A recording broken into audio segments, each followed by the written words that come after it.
What would you do if the house you built with your own hands suddenly handed you a price tag, and the people calling it fair were the ones you raised inside its walls? Because that was the moment my life quietly tipped without making a sound. The moment I realized respect doesn't vanish all at once, but leaks out slowly through polite smiles and reasonable sounding words. And it started on a morning that looked ordinary enough to fool anyone who wasn't paying attention. When I was standing in my own kitchen, the one where I had measured every cabinet, chosen every tile, scrubbed every corner for decades, and a piece of paper slid across the counter toward me like a menu instead of a verdict. The kind of paper that pretends to be simple while rearranging your place in the world. And I remember thinking how strange it was that the room felt smaller even though nothing had physically changed. Because my son stood there explaining numbers as if they were neutral, as if money had no memory, as if the walls didn't know my name, telling me they were just asking for a contribution, just being practical, just trying to make things work. And I remember how calm his voice was, how rehearsed, like he'd practiced saying it without letting emotion slip in. While his wife hovered nearby with that careful tone people use when they don't want to look cruel, but also don't want to back down, and they talked about groceries and utilities and space and fairness. Words that sound harmless until you realize they're being used to shrink you, and I listened without interrupting because something in me was already registering the shift, the subtle downgrade from mother to occupant, from builder to burden, from person to problem that needed managing. And I looked down at the paper and saw the numbers clearly printed, a monthly amount attached to the place where my life had unfolded, and I felt a strange stillness instead of anger. Because the shock wasn't loud, it was heavy, settling into my chest like cold air. And I thought about the first day my husband and I stood on this land when it was nothing but dirt and promise. About how we'd argued over where the front door should face. About the nights we fell asleep exhausted with our clothes smelling like sawdust. About the way my hands used to ache from hammering nails. And how those same hands were now being asked to sign something that treated all of that history like it didn't count. And the worst part wasn't the money, it was the assumption underneath it, the assumption that I wouldn't question it, that I would nod and comply and feel grateful for the privilege of staying where I had always belonged. And I realized in that moment that this wasn't a sudden betrayal, but the final step in a pattern that had been forming quietly for a long time, because it hadn't started with rent. It had started with little adjustments that were easy to excuse, like being asked to move into a smaller room for everyone's comfort, like food in the fridge suddenly being labeled, like dinners happening without me because plans were made while I was upstairs, like my contributions being acknowledged with silence instead of thanks. And each time I had told myself it was temporary, that families go through phases, that I didn't want to be difficult, because women like me are taught that peace is something we maintain by making ourselves smaller, and I had done that without realizing the cost, folding myself neatly into corners so others could stretch out. And now here I was, being asked to pay for the space I had already paid for with years of my life, and I could feel the question hovering unspoken in the room. The one they didn't need to ask out loud because they assumed they already knew the answer. Would I comply? Would I sign? Would I accept this new version of my role without making it uncomfortable for them? And that assumption hurt more than anything on the page, because it told me they no longer saw me as someone whose opinion mattered, just someone whose presence needed justifying. And as they waited, I traced a crack in the countertop with my eyes, the same crack that had been there since the winter the pipes froze, the one I fixed myself while my husband joked that houses age just like people do. And I realized the house remembered me even if the people in it were trying not to, and that was when I understood something important, something that would shape everything that came next. This wasn't about rent or money or shared expenses. It was about control, about redefining who held authority in a space that had always recognized mine. And control doesn't announce itself with cruelty. It arrives disguised as logic, and I didn't argue.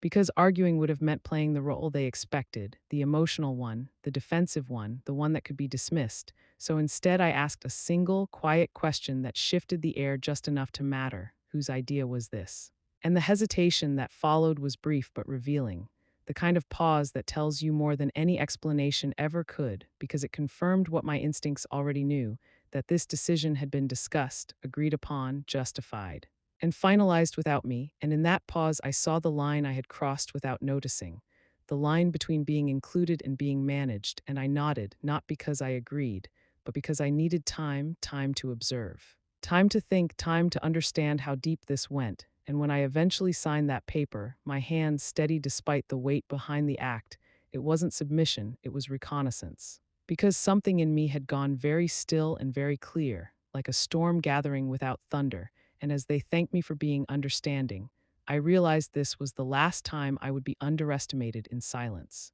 Because I had just learned exactly how invisible they thought I was, and that knowledge, more than anger, more than hurt, was going to change everything, especially once I started paying attention to the things they assumed I'd never notice, including the detail that would soon make me question whether I was ever supposed to sign anything at all. Have you ever noticed how people don't take things from you all at once? How they remove you in pieces so small you don't realize you're disappearing until you're already gone? Because that's exactly how the house I built began to feel like it was no longer mine, not through shouting or threats, but through a series of reasonable requests that were impossible to argue against without sounding ungrateful. Starting with a room, because one evening it was suggested that I might be more comfortable in a smaller space. Something quieter, cozier, better for everyone, they said, and the word everyone was doing a lot of work in that sentence. Because it didn't include me in the way it used to. It meant them, their routines, their preferences, their idea of order, and I agreed because that's what you do when you're trying not to be a burden. You agree before anyone has to ask twice. And the next thing I knew, I was folding my clothes into boxes while reminding myself that space doesn't define belonging, except it does, because the room they gave me had once been a storage space. The kind you pass through without thinking, and suddenly it was where my life was meant to fit, and I told myself it was temporary, that this was just how families adjusted, but then came the fridge, where food began to wear labels like boundaries, names written in neat marker as if ownership needed to be clarified, and I remember standing there one morning holding a carton of milk, wondering when nourishment became something you had to earn permission for, and I laughed it off the first time, because laughing is easier than asking hard questions, and then dinners started happening without me, explanations offered casually. Already ate, running late, next time, and next time kept moving further away, until I learned to eat earlier alone, quietly, because silence is easier than rejection, and then there were the rules, not announced, just implied. About when I could use the washing machine, how long showers should last, whether the thermostat needed discussion first, and every rule came wrapped in politeness, the kind that makes you feel unreasonable for noticing the pattern.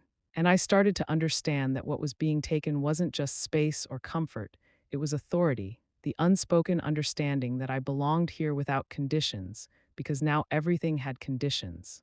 And conditions change how you breathe, how you move, how you speak. And I found myself asking permission in my own home, the one where I used to decide everything from paint colors to bedtime routines. And that was the most unsettling part, not the inconvenience, but the way it trained me to hesitate, to second guess myself, to shrink my needs before anyone else had to, because power doesn't need to shout when it can teach you to whisper.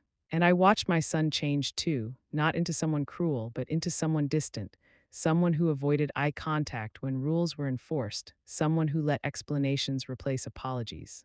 And I realized how easy it is for people to convince themselves they're being fair when fairness is measured only by what benefits them. And the rent became just one line in a growing list of justifications. Because once money enters the conversation, everything else becomes negotiable, dignity included, and I could feel myself becoming an expense in their minds, a calculation. A cost-benefit analysis that didn't include love or history or the fact that every inch of this house existed because I once said yes to sacrifice, and the more I complied, the more was expected. Because compliance teaches people how far they can go, and I had taught them well without meaning to, and the strangest thing was how normal it all started to feel. How quickly the extraordinary becomes routine when you're trying to survive without conflict, and I caught myself rationalizing moments that would have horrified me years ago, telling myself it wasn't personal. That stress makes people behave strangely, that things would improve once finances settled, once routines stabilized, once I proved I wasn't a problem, and that thought alone should have stopped me. Because no one should have to prove they deserve to exist in a space they created. But by then I was already moving carefully, speaking softly, minimizing myself like it was a skill, and I wondered when that had become my instinct. When did I learn that love was something you protected by disappearing? And then one afternoon, standing in the hallway listening to laughter drift from a room I no longer felt welcome in, I felt something shift again, not breaking this time, but sharpening because I realized that politeness can be a cover for erasure, that kindness can coexist with control, and that being quiet doesn't always mean being patient. Sometimes it means being trapped.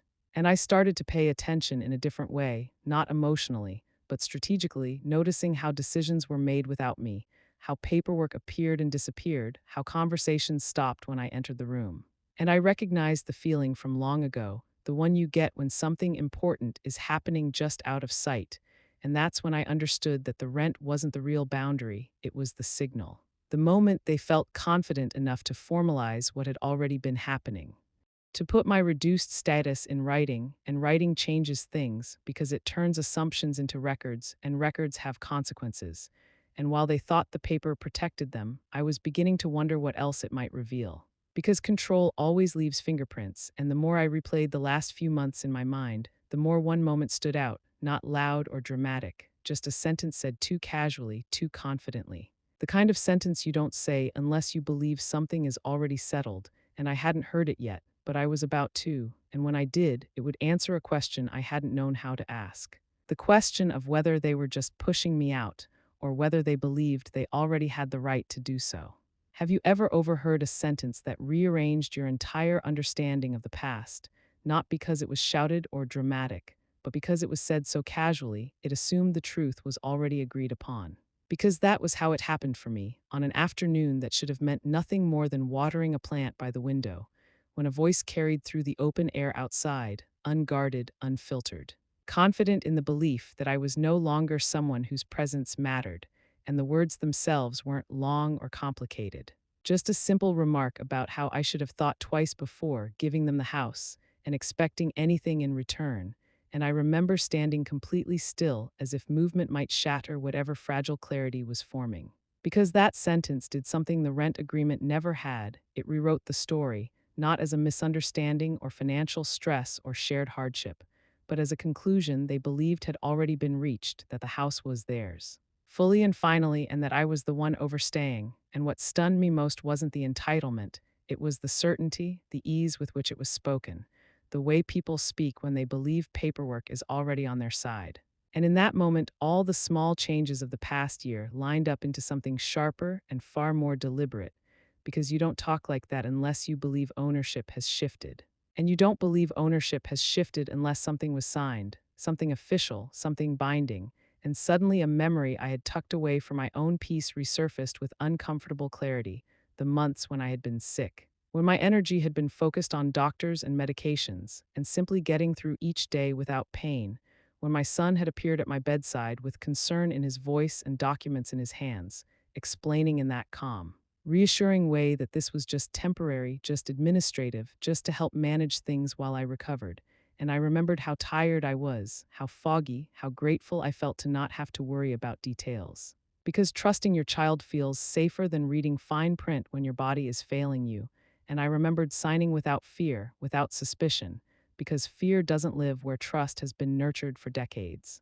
And standing there by the window, listening to laughter fade as the conversation outside moved on, I understood something that made my stomach drop. Whatever I signed back then had not been as harmless as it was presented, and the rent, the rules. The shrinking of my space, it all made sense now, because those behaviors don't come from confidence alone. They come from belief that you are untouchable, that the foundation beneath you is solid. And that belief had been built on paper I hadn't questioned, and I felt something dangerous rise in me then, not rage, but clarity, because clarity is what arrives when denial finally exhausts itself. And I realized that the most painful part of betrayal isn't the act itself, it's the way it forces you to re-examine your own memory, to ask yourself where you stopped being careful, where you assumed love made you immune to manipulation, and I wanted to confront them immediately, to demand explanations, to ask what they thought they owned and why, but something held me back. A quieter instinct that told me answers spoken in defense are rarely complete, and that people who think they've already won are more honest when they don't realize they're being watched. So instead of storming out or calling them inside, I did something far more important. I listened, not just to that sentence, but to everything it implied, and it implied there was a document somewhere that no longer lived in this house. Because if it did, it would have been used to silence me already, and that thought shifted my focus from emotion to evidence, because feelings don't stand up in courtrooms, but records do. And I began replaying the past 2 years like a ledger, listing moments that now looked different under this new light, the sudden confidence in setting terms, the way my questions were brushed aside with practiced reassurance, the absence of any fear when they talked about my future, and I recognized a pattern I had seen before in other contexts. When someone believes authority has already transferred, they stop asking and start telling. And that's exactly what had happened, and standing there alone, plant forgotten in my hand, I felt a strange calm replace the confusion, because once you realize you're dealing with assumptions instead of facts, you know exactly where to look next, and I didn't need to accuse anyone or reveal what I had overheard, because if they truly believed the house was theirs, then they would have taken steps to secure that belief, steps that left trails. And trails can be followed, and I understood then that the rent agreement wasn't meant to test me, it was meant to normalize my displacement, to make my presence feel conditional so that when the final step came, it wouldn't look like theft, it would look like inevitability, and that realization hurt more than any insult could have, because it meant the plan had been unfolding quietly while I was trying to be accommodating. And yet within that hurt was something else, something steadier, the knowledge that confidence built on assumption is fragile, because all it takes is one missing piece for the whole structure to collapse. And as I finally set the watering can down, my hands steady despite the weight in my chest, I made a decision I didn't announce, not to confront, not to plead, not to explain myself, but to look for the one thing that could either confirm their belief or destroy it completely. The proof they assumed I no longer had, the proof that would tell me whether I had truly given anything away at all, or whether they were about to discover that certainty spoken out loud doesn't make it true, especially when the papers haven't finished telling their side of the story. What do you do when you realize the proof of your life might have been quietly removed, not in anger or panic, but with the calm confidence of someone who believes you'll never go looking for it? Because that was the question pressing on me as I began searching for something I had always known exactly where to find. The folder of documents I put together years ago when the last mortgage payment cleared, and the house finally became ours in a way that felt permanent. The kind of permanence you celebrate with coffee on the floor and laughter echoing off bare walls. And I remember thinking how strange it was that my hands were steady as I opened drawers and cabinets that suddenly felt unfamiliar. Because fear hadn't taken over yet, curiosity had, the kind that sharpens your focus instead of blurring it, and I moved slowly, methodically, retracing habits formed long before anyone thought to question my authority. Checking the places where important things live when you're the one who's always kept them safe, the back of the closet, the garage shelf, the old filing box that smelled faintly of dust and glue. And with every empty space, my understanding deepened, because absence speaks loudly when you know what should be present, and it became clear this wasn't a case of misplacement or forgetfulness, it was a deliberate removal. A decision someone made while believing they were entitled to do so, and I felt the weight of that settle in my chest, not as panic, but as confirmation. Because people don't hide documents unless they think those documents matter more than explanations, and the realization that something so fundamental could be taken without my knowledge would have shattered me once. But now it only sharpened my resolve, because I wasn't looking for comfort anymore, I was looking for truth, and the deeper I searched, the more memories surfaced, not sentimental ones, but practical ones. Moments that reminded me I wasn't always this quiet, that before I was a mother or a widow or a convenient presence in someone else's house, I had been someone who understood systems. Someone who knew that ownership doesn't vanish just because a paper goes missing, and that understanding anchored me as I sat on the edge of the bed that no longer fit my frame, realizing that if the deed wasn't here, it was because someone believed removing access was the same as removing rights, and that assumption is a dangerous one, because documents don't disappear, they migrate, they leave records, copies, stamps. Trails that lead back to the truth, whether people want them to or not. And in that moment, I understood why confrontation would have been a mistake. Because confronting someone who believes they've already secured the ground beneath them only teaches them to guard it better, and I wasn't interested in a reaction, I was interested in confirmation. And as I closed the last drawer and stood in the quiet, I realized how carefully the timing had been chosen, how the removal must have happened during the months when I was weakest, when I wasn't paying attention to details. when trusting felt easier than questioning, and that knowledge hurt in a way I didn't expect, not because it surprised me, but because it clarified something I had been resisting. That trust, when exploited, doesn't just wound you emotionally. It forces you to rebuild your sense of reality, and I took a deep breath then, the kind you take when you know the next step matters. And I reminded myself of something my husband used to say whenever a project went wrong: don't guess. Measure, and that advice had never failed us, because guessing leads to arguments, but measuring leads to answers, and right now, I needed answers, not from the people who benefited from my uncertainty, but from the one place that doesn't care about family dynamics or hurt feelings, the place where facts are stored and memory is institutional, and I knew exactly where that was, even if I hadn't stepped inside in years. And the thought of it steadied me, because it meant I wasn't powerless, just temporarily uninformed, and there is a difference, one that changes how you move, how you plan, how you speak. And as I sat there, the house unnaturally quiet around me, I realized something else, something important. The missing deed wasn't the end of my authority, it was the beginning of a question that only one building in this town could answer. A building that doesn't take sides but remembers everything. And I understood then that whatever my son and his wife believed they had secured, it rested on an assumption that I would never walk through those doors and ask to see what the records actually said, and that assumption was about to be tested, because once you know something has been taken from you, you don't shout, you verify. And I was finally ready to do exactly that. What if the place that remembered you best wasn't your home at all, but a building you hadn't visited in years?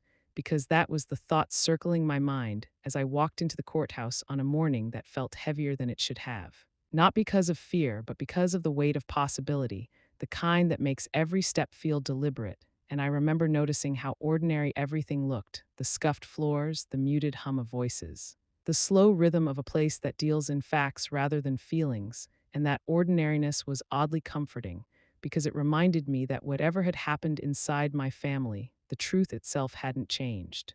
It was simply waiting to be acknowledged. And as I approached the counter and stated my name, there was no drama, no raised eyebrows, just the quiet professionalism of someone trained to retrieve records without asking why you want them. And that neutrality felt like relief, because neutrality doesn't judge, it just reveals. And as I waited for the file to be pulled, I thought about how many times in my life I had relied on memory alone, on shared understanding, on the assumption that love kept accounts balanced, and how fragile that assumption can be when tested by stress and opportunity. And when the folder finally appeared in front of me, thick with history, I felt a tightening in my chest that had nothing to do with age, because this wasn't just paper, it was a timeline, a record of decisions made long before the present conflict ever existed. And as the clerk flipped through pages with practiced efficiency, pointing out dates and signatures, my focus narrowed to the details that mattered, the ones that couldn't be argued away with tone or intention. And then I saw it: my name. Still there, printed clearly on the original deed alongside my husband's, a fact so simple it felt almost absurd that it had ever been questioned. And yet right beneath it was something newer: a transfer document. The kind that looks official enough to intimidate anyone who doesn't read carefully. And I felt that familiar tightening again as I followed the lines with my eyes, because this was the paper I remembered signing, the one presented as temporary, administrative, harmless, and I braced myself for what it might say.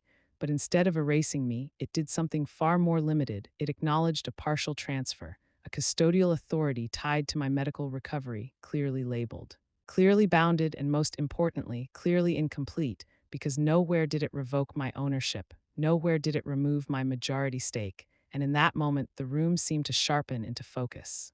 Because the truth wasn't dramatic, it was precise. I hadn't given away the house, I had allowed assistance, and those two things are not the same, no matter how confidently someone pretends otherwise, and I felt something shift then. Not triumph, not relief, but alignment, the kind that happens when reality snaps back into place after being bent by assumption.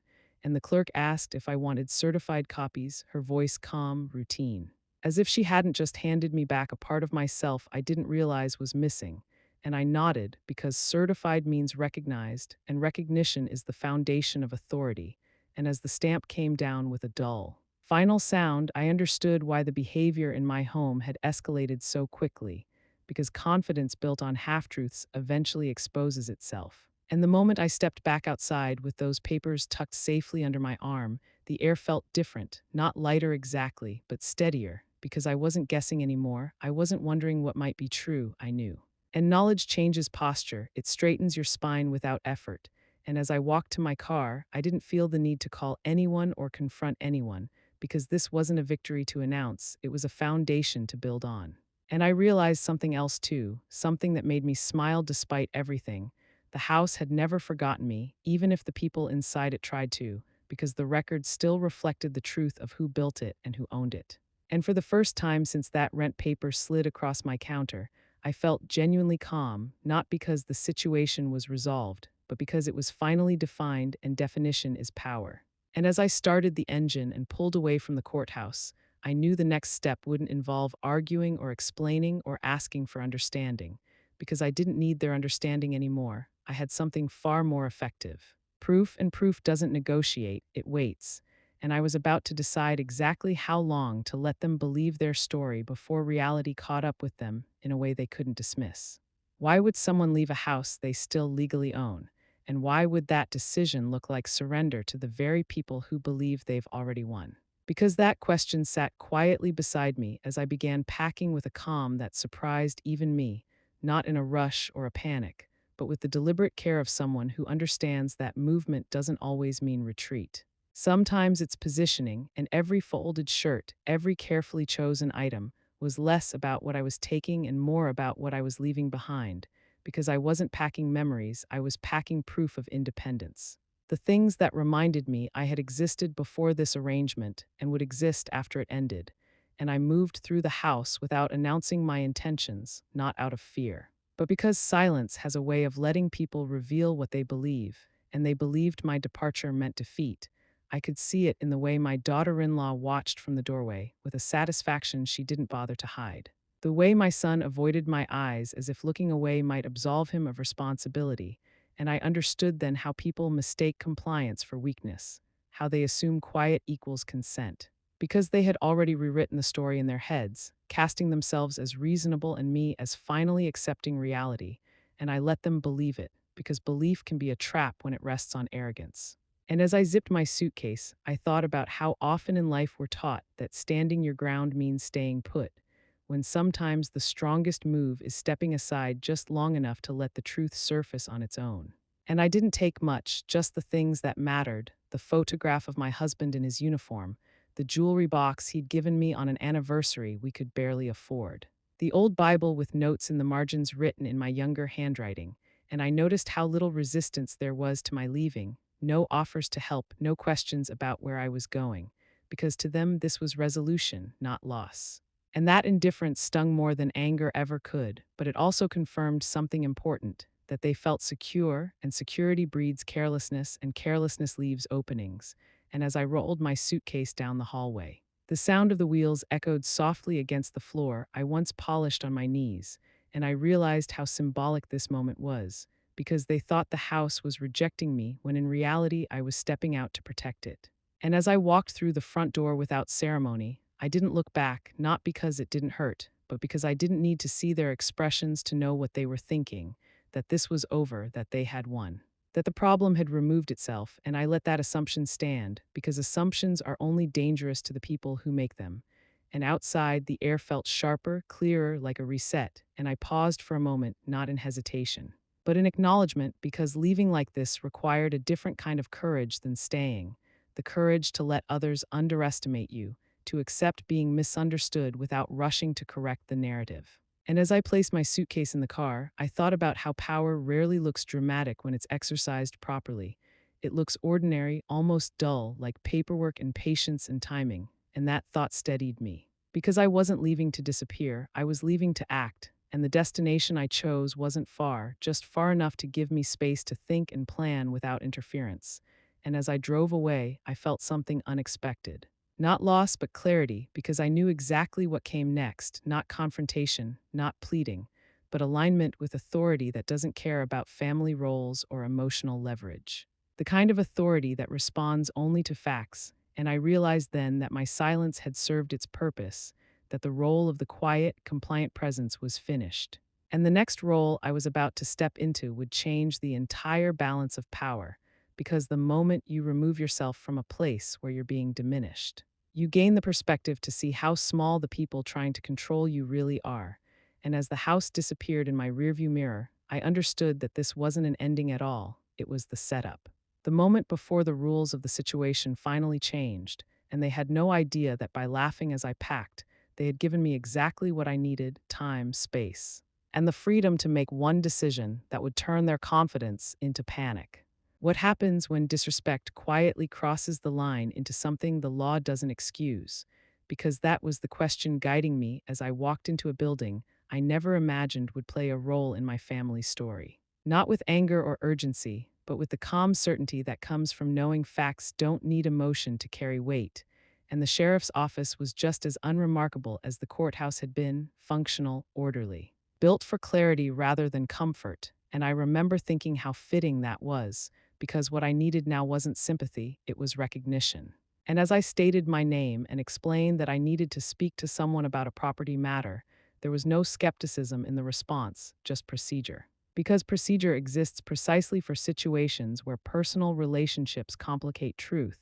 And when the sheriff finally sat across from me, listening without interruption as I laid out the sequence of events, I noticed how different it felt to speak without defending myself, to simply describe what had happened and let the facts stand on their own. And when I placed the certified copies of the deed on the desk between us, the air shifted in a way I had been waiting for, because documents do something voices can't. They anchor conversations in reality. And as he read through the pages, his expression didn't change much, but his attention sharpened. The way it does when a situation moves from hypothetical to actionable, and he asked a few clarifying questions, not about emotions or intentions, but about dates, names, and occupancy. And each answer landed cleanly because the record supported it. And when he finally leaned back, folding his hands, the words he chose were careful but unmistakable, explaining that charging rent to a majority owner and restricting access to their own property isn't a family dispute, it's unlawful occupancy. And hearing that phrased so plainly did something unexpected. It relieved me. Not because it promised revenge, but because it confirmed I wasn't imagining the imbalance, that the discomfort I'd felt had a legal dimension that couldn't be smoothed over with politeness. And as he explained the next steps, the options available, the process that would follow, I realized how little noise justice actually makes when it's functioning properly, how it doesn't need raised voices or dramatic gestures, just paperwork, timelines, and enforcement. And I felt a quiet gratitude then, not toward the situation, but toward my earlier restraint. Because had I confronted my son or his wife before coming here, they might have reacted defensively, tried to correct their mistake, scrambled to protect themselves. But now the process would move forward without their interference, because authority, once engaged, doesn't require permission from the people it affects. And when the sheriff mentioned that official notices could be issued without immediately revealing my involvement, I understood the advantage of that distance. How it would allow their confidence to continue uninterrupted right up until the moment it collapsed under its own weight. And I agreed, because I wasn't interested in the satisfaction of being acknowledged, I was interested in resolution. And as I left the office, the papers still warm from being handled, I felt the strange calm that comes when something long unresolved finally enters a system designed to handle it. And I thought about how often people avoid formal channels because they fear escalation, not realizing that escalation is sometimes the only language imbalance understands. And as I sat in my car afterward, hands resting lightly on the steering wheel, I didn't feel triumphant or vindicated, just focused, because this was no longer a personal struggle, it was a process in motion, and processes don't respond to guilt or persuasion. They respond to deadlines, and I knew that once those deadlines arrived, the story my son and his wife had been telling themselves would face something it couldn't dismiss or reinterpret. A formal challenge backed by records they had never bothered to read closely enough, and that realization made me smile for the first time in weeks, not because I wanted to see them suffer, but because I knew the truth was finally on its way to the front door, and it wouldn't knock politely. What does confidence look like when it's built on a mistake? Because I had plenty of time to think about that while the process unfolded quietly in the background. While official notices were prepared and timelines began ticking without my son or his wife realizing how close they were to the edge. And I imagined them going about their routines with the same certainty they'd had when they slid that rent paper across the counter, secure in the belief that nothing could touch them because nothing had so far. And that's the danger of unchecked confidence. It teaches you that silence means safety, that absence of resistance means agreement. And when the first notice arrived, I knew they would dismiss it, not because it was unclear, but because it contradicted the story they had been telling themselves. And people rarely question narratives that benefit them, especially when those narratives have been reinforced by weeks of compliance. And I could picture the way it would be handled: the casual shrug, the assumption of error, the belief that paperwork can be ignored if it doesn't align with your expectations, because I had seen that attitude before. The belief that authority only exists when it's convenient. And as days passed, I didn't call, didn't check in, didn't ask what they thought, because my role was no longer to react, it was to wait. And waiting is its own form of power when you know the clock is working for you. And I spent that time doing ordinary things: buying groceries, taking walks, sleeping deeply for the first time in months. Because the mental weight had lifted now, that responsibility had shifted from my shoulders to a system designed to carry it.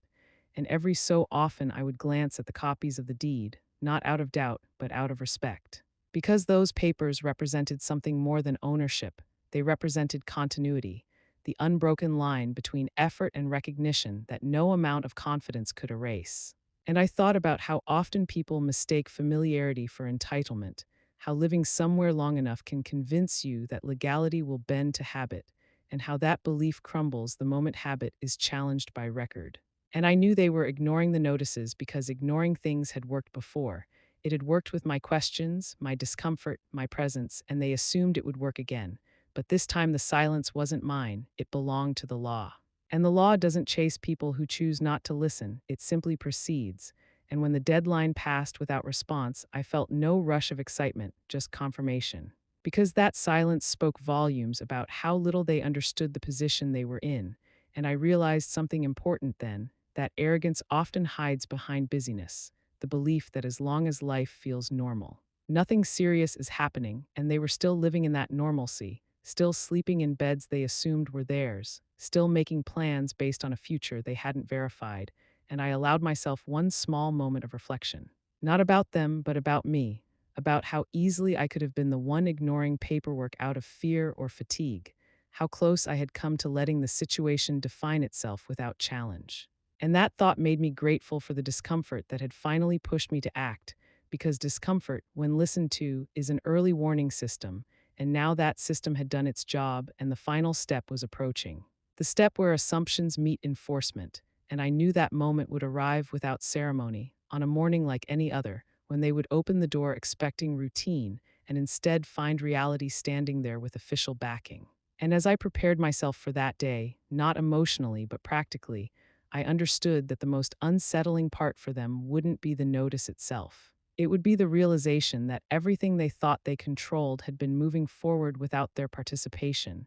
And that realization has a way of stripping confidence down to panic in a matter of seconds, because when paperwork speaks, it doesn't argue. And the next time they looked outside, they wouldn't see me packing or leaving. They would see authority arriving, and by then, there would be nothing left for them to ignore. What happens when the story people have been telling themselves collides with proof that doesn't care how confident they felt? Because that collision arrived on a morning so ordinary, it almost felt unfair. The kind of morning where routines expect to continue uninterrupted. And I stood across the street watching my house from a distance that felt symbolic rather than physical, knowing that everything about to happen would unfold without me needing to raise my voice or step forward first, because authority doesn't rush and it doesn't explain itself emotionally, it simply arrives. And when the sheriff's vehicle pulled into the driveway, followed closely by my attorney's car, there was no drama in the movement, just purpose. And that purpose cut through the illusion my son and his wife had been living inside. And I watched the door open to confusion, to irritation, to the first cracks of panic forming behind familiar expressions, and I could almost see the moment when routine failed them. When the assumption that paperwork could be ignored finally met someone who wouldn't ignore it back. And as the documents were read aloud, calmly, professionally, without accusation or apology, the shift was immediate. Because nothing destabilizes confidence faster than realizing the rules were never on your side. And when the question was asked about who had initiated the action, who was responsible for what was happening, I stepped forward. Not quickly, not dramatically, just enough to be seen. And the silence that followed was heavier than any argument we'd ever had, because silence carries truth more effectively than shouting ever could, and when I held up the deed. The original one with my name still printed clearly where it had always belonged. There was no satisfaction in the gesture, only finality, because proof doesn't need emotion to be understood, and I spoke only once. Not to explain myself, not to justify my actions, but to state a fact that ended the story they had been telling, that the woman they charged rent, the one they treated like a temporary inconvenience, wasn't had always been the majority owner of the property. And in that moment, I saw something collapse in their expressions, not just the plan, but the belief that they had been smarter, more prepared, more entitled to decide my place than I was, and there were attempts to speak after that, fragments of disbelief and denial, but they landed nowhere because once enforcement begins, words lose their leverage. And I turned away without waiting for reactions, because closure doesn't require witnesses. And as I walked back to my car, the weight I'd been carrying for months finally lifted, not because I had won, but because reality had been restored to where it belonged. And later, when the house was quiet again, not empty but calm, I walked through the rooms slowly, touching walls that recognized me, floors that remembered my footsteps. And I understood then that this story was never about punishment or revenge. It was about dignity, about refusing to let your history be rewritten by people who benefit from your silence. And as I sat in the kitchen that evening, the same kitchen where that rent paper had once been slid toward me with practiced politeness, I felt a sense of peace that didn't need validation, because justice doesn't always roar. Sometimes it clicks into place like a lock being turned by the right key, and the people who laughed when I packed learned something they never expected to learn. That confidence built on assumption collapses the moment it meets truth. And that papers, no matter how quietly they sit, never forget who they belong to.